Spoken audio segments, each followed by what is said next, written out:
Hey, truth seekers, welcome back. Zach here. This past week, February 18th, 2016, we got some historic news.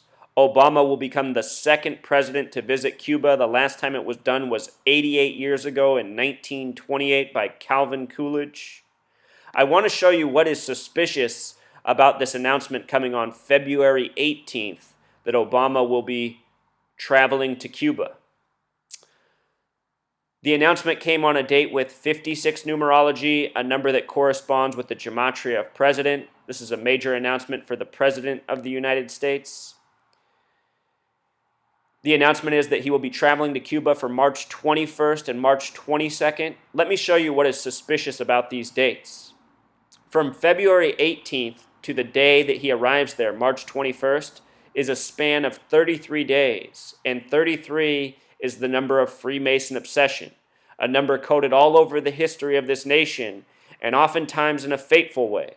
The last president to die in office was John F. Kennedy, the 44th term president, who died in the middle of Dealey Plaza, named after a 33rd degree Freemason.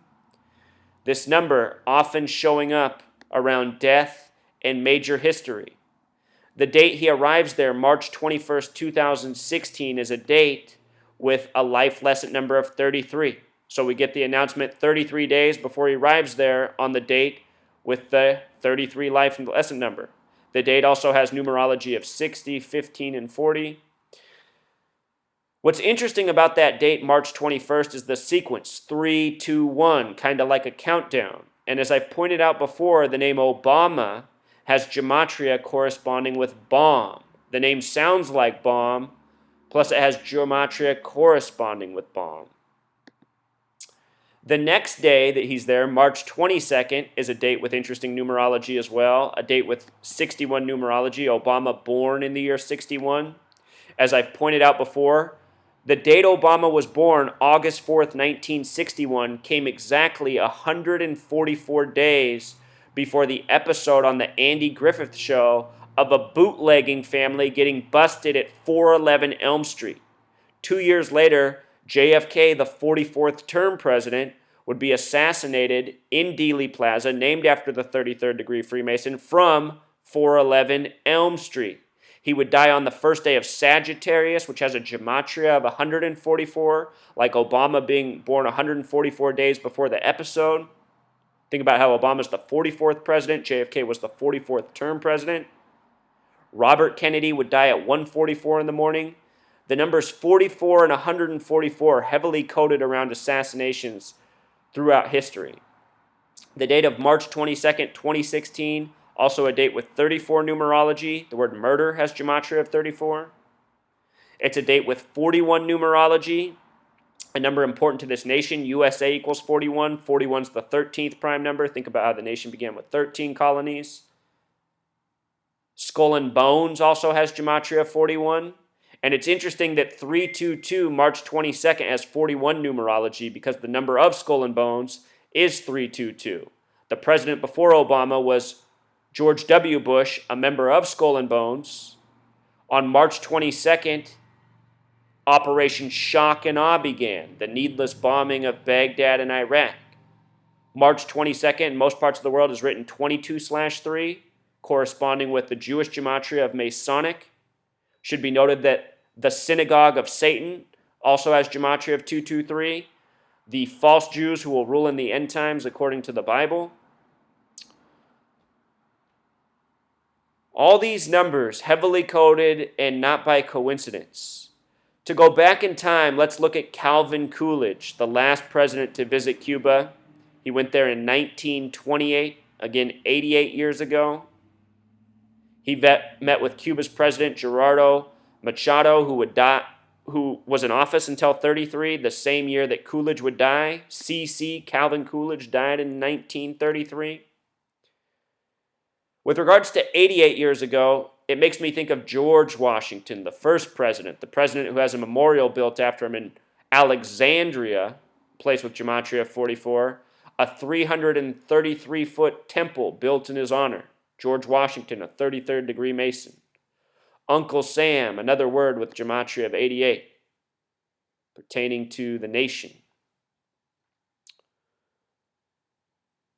The last president to visit Cuba who was not president when he visited is also Jimmy Carter. He visited long after being president in 2002 and 2011. Jimmy Carter from Georgia, one of two states with a gematria of 44. I just bring that up in regards to Obama, the 44th president. So check this out. Calvin Coolidge, his full name is John Calvin Coolidge, having gematria of 88. And it's been 88 years since anyone visited Cuba, the last president being Calvin Coolidge. Calvin Coolidge, the name he went by, has gematria of 68, just like the name Barack Obama.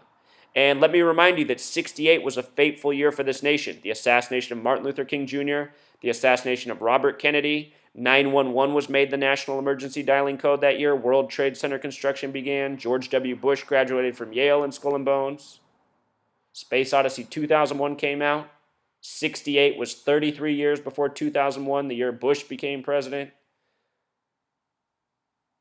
the year 9/11 happened. I point out those initials for John Calvin Coolidge break down to 133, which corresponds with White House and government. Quite fitting. Calvin Coolidge born on July 4th. Remember, 3 of the first 5 presidents died on July 4th. Masonic equals 74. It's the reason this nation's birthday is July 4th. It's all part of a big Freemason code. Coolidge died January 5th, 1933, unexpectedly, sudden death. A date with 58 numerology, just like the gematria of Freemasonry. Coolidge died at age 64, which also reminds of Obama. Obama was elected the 44th president 44 years after the Civil Rights Act, which happened in the year 64. The name Barack Hussein Obama in Pythagorean gematria equals 64. The name Barack Obama in simple English gematria equals 68. Pythagorean gematria is the reduced method. Simple English gematria is the larger method. But Barack Hussein Obama, 64, just like Civil Rights 64. Again, Civil Rights Act in 64. 44 years later, we get our first black president. And just to show you this real quick on the calculator, the difference in the methods. Barack Obama, simple English gematria, 68. Barack Hussein Obama, Pythagorean gematria, 64.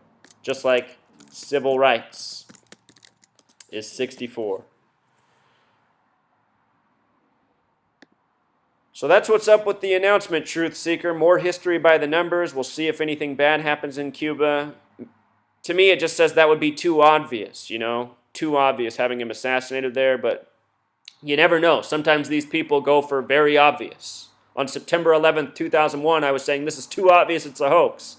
A big emergency on 911. I mean, give me a break. Who can't see through this? But as history has shown, most people can't. All right, Truth Seeker, until next time.